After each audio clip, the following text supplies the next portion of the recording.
nouvelles forcément. Et puis on pense aussi à vous, les parents.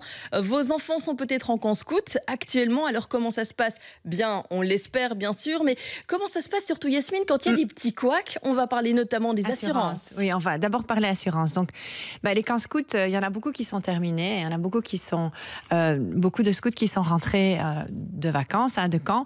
Et justement, on se pose un peu la question au niveau des assurances. Comment ça se passe si jamais on a eu un problème et que voilà, l'enfant est rentré, il a mis le feu, ou il a ses lunettes cassées, ou il s'est bagarré avec un copain, enfin voilà. Mais donc, la première chose à savoir, c'est qu'au niveau des assurances, pour tout ce qui est fédération scout et autres, ça peut être toutes les fédérations pas trop ou autres, eh bien, c'est que la couverture est pas mal en fait. Il y a vraiment une grosse couverture qui est prévue par les fédérations. C'est pas du tout comme les stages ou à l'école. Donc, j'ai déjà parlé des stages. Vous savez, Julie, et qu'est-ce qu'on dit dans les stages en général quand votre enfant va en stage? Ce qui est couvert, ce n'est que les dommages corporels. Tout ce qui est dommages matériels, eh bien, vous devez le sortir de votre poche, hélas, ou alors aller voir dans vos assurances personnelles. Et quoi, tandis qu'ici, c'est étendu en fait pour les scouts. Exactement. Ici, c'est je sais pas. En tout cas, arrive. Il y a plus de risques aussi. Vous savez, quand on va en hike dormir dans une grange ou en camp dans une ferme, eh bien, il y a plus de couverture. Donc, qu'est-ce qui est couvert? Évidemment, tout ce qui est dommages corporels, ça forcément, mais tout ce qui est dommages matériels aussi. Ça aussi, c'est couvert contrairement à l'école ou au stage. Maintenant, il faut un petit peu voir tout ce qui est effet personnel, justement, comme les lunettes cassées, etc. Oui. Parfois, il y a une exclusion. Ce qui est surtout couvert ici, ce sont tous les matériels. Le matériel qui se trouve en camp ou dans les locaux scouts, etc. Ou quand un enfant va en hike, quand vos enfants vont en hike et qu'il y a un problème aussi pour les incendies, là, il y a aussi une couverture beaucoup plus importante. Donc voilà, tout ça, c'est couvert. Et alors, qu'est-ce qu'on couvre aussi? On couvre dommages corporels, mais pas que.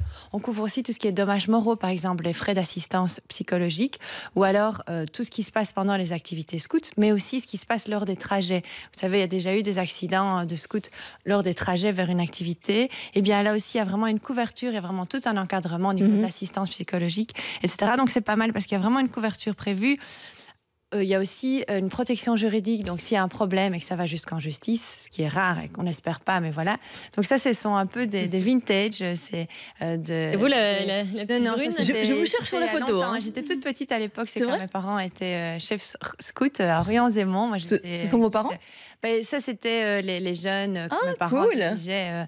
Donc ça, c'était dans les années 80, donc j'étais toute petite à l'époque. Donc vous verrez, il y a une petite photo souvenir un peu plus tard. Donc justement, au niveau des activités assurées, mais comme je dis, il y a vraiment une grosse couverture. Il y a beaucoup d'activités qui sont couvertes. Tout ce qui est jeux, sorties, camp, hike, etc. Aussi toutes les pratiques de sport.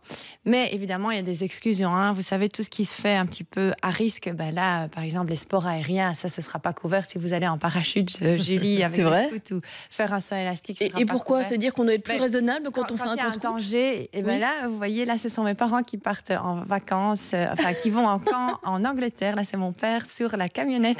Excellent, on salue monsieur. 80. Donc voilà, donc il y a vraiment beaucoup de couverture, mais tout ce qui est évidemment à risque, comme les sports aériens, comme évidemment tout ce qui est utilisation d'explosifs, ou quand on est sous stupéfiants, drogue, influence de l'alcool, etc. Tout ça, évidemment, ça ne sera pas couvert. Donc évidemment, il y a des exceptions, ça, sachez-le. Alors comme je le dis, il y a des étendues de montants qui vont vraiment très haut.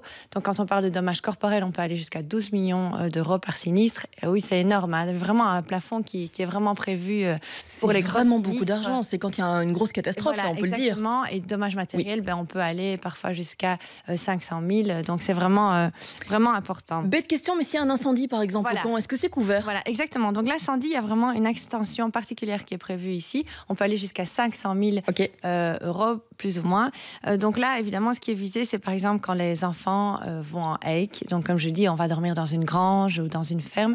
Mais là, voilà, les risques peuvent vite arriver. Donc il y a vraiment une grosse protection qui est prévue. Et alors, comme je l'ai dit, tout ce qui est dommages matériels pour le mobilier des scouts, etc., là aussi, il y a une grosse protection jusqu'à 12 000, plus ou moins. Yasmine, imaginons qu'on fasse un camp scout à l'étranger. Voilà. Comment ça se passe au niveau des assurances, en quelques mots? Là, en quelques mots, il y a aussi une couverture qui est prévue pour les personnes. Donc, assistance en personne, tout ce qui est frais de bagages et autres, médical, assistance médicale, etc. Et alors, pour tous les véhicules qui sont immatriculés en Belgique, vous voyez la camionnette jaune immatriculée en Belgique et qui est utilisée à l'étranger, là aussi, il y a toute une couverture qui est souvent prévue.